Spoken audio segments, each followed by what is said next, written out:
As in my previous stories, I am a Native American and live on an Indian reservation.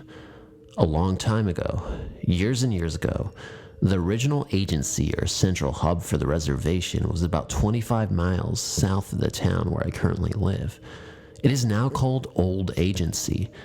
Anyway, the soldiers that had pushed my people onto the reservation were passing out pork and blankets to the people. Little did the people know at the time, but the pork was sour and the blankets were infested with the smallpox germ.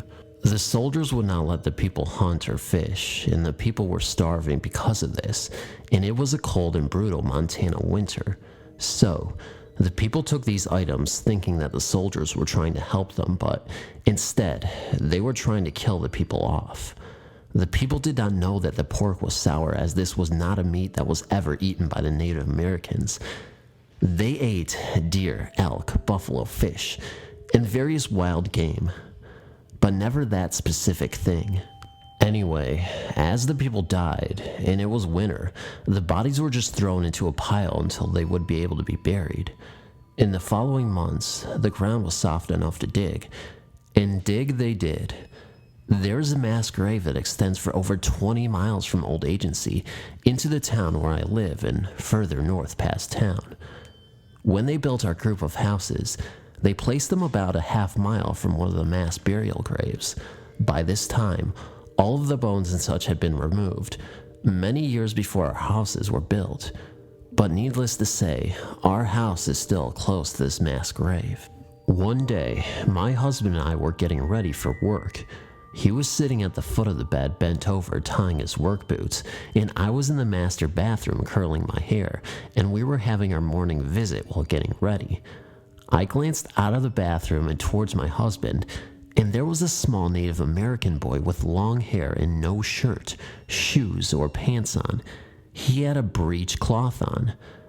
He was leaning onto the side of the bed by my husband, just looking at my husband. I looked at him for about 10 seconds and looked away and looked back, but he was gone. I told my husband what I saw, and he just looked stumped and didn't know what to say. My husband has always believed me when things have happened to me. My husband or our children have never seen the little boy, and I've never seen him since that one time. But I always have had this feeling that this little boy somehow perished all those years ago and may have been buried in the mass grave in the field behind our house. This will remain a mystery. I've no intention to insult anyone by writing this story. I only included the back information as it pertains to why and how the mass grave came to be. If anyone was insulted, please understand that I had no intention to do that. I was only telling a story or experience of mine. Thank you for reading my story, and if you comment, I will respond.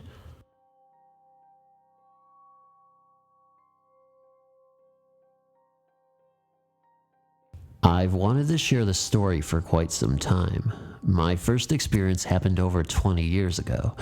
I was driving down the highway, and there was a point where a person could turn on another road, leading to the right.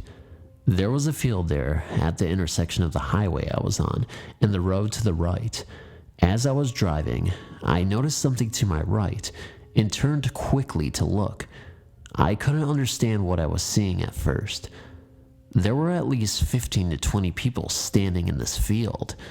There appeared to be people of all ages, from very young to very old. They were dressed in old-fashioned clothes. The women had shawls over their heads and wore long dresses.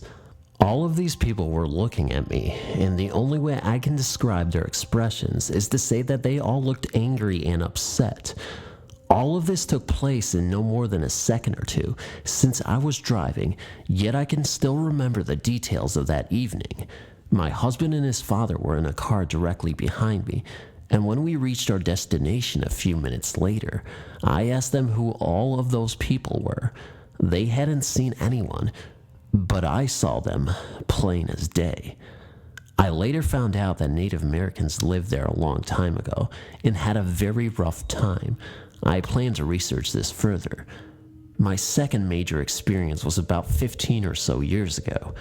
I was mowing the grass out in front of my house, and all of a sudden, I could literally feel the air change around me. It had been a warm, sunny day, and suddenly it felt a bit cooler and was overcast. I looked over to my right and I saw, plain as day, a man mowing the grass in my yard. This man was using an old-fashioned push lawnmower and appeared to be wearing chinos and plain white tank top. He was mostly bald and seemed to be in his 50s. As in my other experience, this man was looking right at me. I wasn't frightened whatsoever, but he had this look on his face as if he was thinking, "What are you doing here?" This experience also only lasted a second or two, but it remains clear and fresh in my mind. I don't know what I've seen or why I would see these things. I know for sure that the people in my experiences could see me too, as they were all looking directly at me, and I know for sure that I am telling the truth. I didn't ask for these experiences, but in a strange way, I'm honored that I had them. Does that make sense? I don't know, but I know I have no logical explanation for any of it. It just happened. My house is built on a hill in the woods. It's only 23 years old, so I know the house itself is not haunted. But in the back of my woods, there once was a Native American tribe that settled there. Now, it's not a burial ground or anything like that, but they just settled there.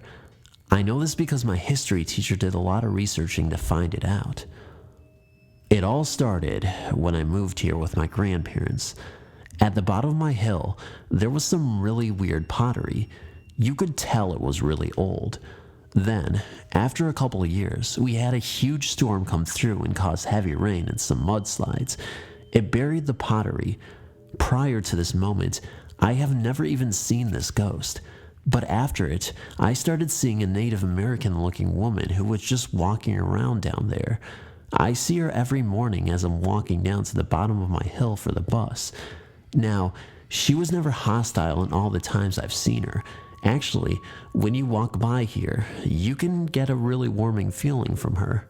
I've done many ghost hunts, by the way, but we'll talk about these in other stories. But during these ghost hunts, I always see her. During one particular, I was hunting with a skeptic, and she refused to come out and walk around like she normally does. My friend made the mistake of calling her out using vulgar words. After a while, he just said, "Show yourself!" And in a blink of an eye, a door stopper flew out from in front of my house and missed his face by an inch or two. I wanted to make sure it just didn't fall off, so I climbed up there and dropped it, and it didn't make the same noise when it hit the ground before. So I went in front of my house and threw it. It made the same noise and landed in the exact same place as it did when he almost got hit. The thing is, my grandparents were sleeping and my brother was still at work, so that kind of startled us, so we went ghost hunting in my woods. We were under a big tree and my friend was just kind of asking me about the layout of my woods, and he was looking another way. And when I looked and turned around to see what he was looking at, I saw a man hanging there by his neck. Now, I've seen him before, but never this close. I mean, he was really high up and I could only see his legs at first, and then I looked up and really couldn't make out his face. This all happened in a matter of seconds. It takes a lot for me to jump, but I did. I jumped and yelled some words, but my friend turned and he disappeared. Now, when I see this ghost, I always get this feeling of pure, hatred. This is practically because I'm part psychic. Due to my family heritage leading back to gypsies, I always get this feeling. It's really weird. Recently, I went ghost hunting with my ex-girlfriend and my brother and his girlfriend. We were taking pictures of the tree, and we only caught a man in a robe far off in the distance. But the day after, I went out alone, and the tree that he hung from was completely ripped off the tree. I mean, I didn't see it happen, but it looks like King Kong needed a toothpick and pulled it off the tree.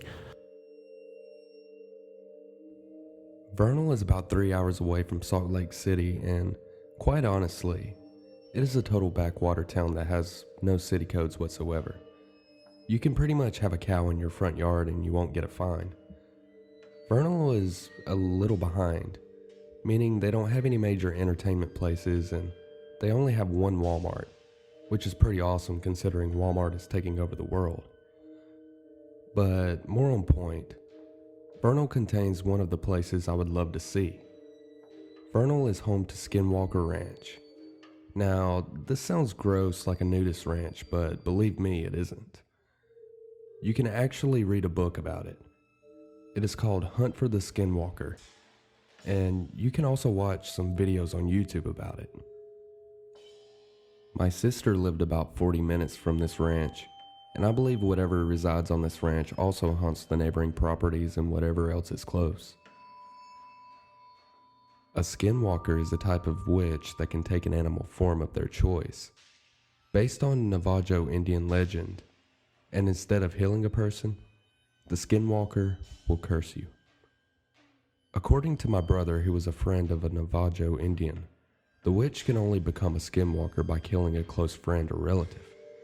They do not talk about it or think about it, because it is believed that once you acknowledge it, they will find you.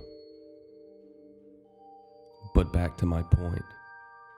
While I was in Vernal visiting, I ended up sleeping on the couch, and just before I went to sleep, I heard this whispering in my ear. It was a loud, commanding whisper, and when I repositioned myself on the couch to find the source of the voice, my sister's dog came running out of the hall. She just stood there looking at me, and then laid down by the couch next to me and made a whimpering noise. To me, it seems like Vernal has a lot of hauntings, and I firmly believe they stem from Skinwalker Ranch. It has a history of hauntings, UFOs, cattle mutilations, a wolf that can look into the window of a truck without standing on its hind legs, and pretty much 480 acres of complete weirdness.